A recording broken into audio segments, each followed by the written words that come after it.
Welcome to Scriptmas Day 2. Today we are talking about goal setting. Everybody should know their goals when they're starting to write a new project, but this is especially helpful for my folks that have a million ideas swirling around in their head and they can't figure out what to do next. So in the next few minutes, we're going to talk about why you're trying to write this project and how to pick an idea that serves your current goals. Before we commit to an idea, we want to know what this script is going to do for us. Why do we want to write it? Are you trying to learn the medium or a specific genre? Is this a portfolio piece? Are you trying to sell the project? Different goals will require different projects. If you're early in your career and you're trying to figure out this crazy medium, then pick an idea that you're really excited about, but something that is relatively simple to execute. While we're learning the medium for the very first time, it's not really the time to be doing the most complex bells and whistles that the screen has to offer. Non-linear, magical realist fantasy sequences. I'm not saying you can never do that, but if your goal is to learn and teach yourself how to do this, I would pick a target that covers the basics of the medium without overcomplicating it for yourself. We want to set you up for success, right? Now, if you're at the stage where you're trying to build your portfolio, break out that idea that you really, really love that you feel like represents your voice. Okay, to take some big swings here because the point is to show people who you are and what your voice is. Now, if you already have a portfolio, but you're trying to round it out, show a different side of yourself, then you want to pick an idea that's different from the samples that you already have. For example, a lot of the projects that I have are in the dramedy space and I wanted a hard comedy. So the next thing that I'm writing is the sitcomiest, jokiest idea that I have. Are you trying to sell the script or get it produced? Then you might want to consider marketability, budget, and feasibility of getting it made and what the market is doing right now. In an original sample that's just a calling card, we may not have to think about producibility as much as something that we are actually trying to get made, where the people on the other side of the table reading your script have those concerns in mind. Also, what's your deadline? Be realistic about your bandwidth, the deadlines that you have coming up, and how much time you have to dedicate to the project. If you're trying to write 2 new samples before May, because that's when the fellowship deadlines are, you may not want to choose the really complicated project that you know is going to take you forever to research and execute. If completing a script is your New Year's resolution, then I do recommend picking an idea that you can execute based on the skills you currently have. That's just because psychologically momentum is a big part of whether or not we complete our resolutions. So we want to make sure you're getting some quick wins and feel confident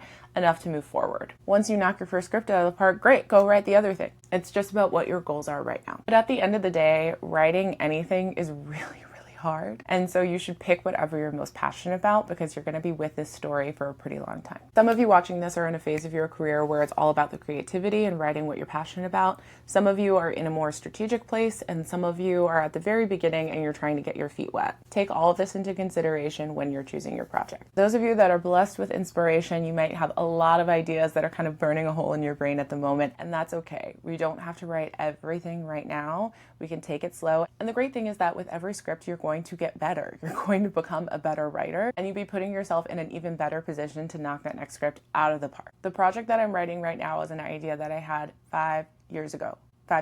Every idea will have its time, but the key is to pick the right one for you to start in 2026. So comment below what your primary goal is for your project. Why do you want to write it? If your reasoning for writing the story is because it is your passion project, then that is amazing. Figure out what connects you to the story, why are you invested in it, and what gets you excited about the idea. So for those of you watching in the SBA community, you can open up your workbook and fill out this section. Otherwise, everybody can comment below what your core goal is for this project. I'm very curious. If at this stage you still have a few ideas swirling around in your head, that's totally fine. Tomorrow we're going to work through a few questions to help you narrow it down to one idea that you can start in 2026. See you there.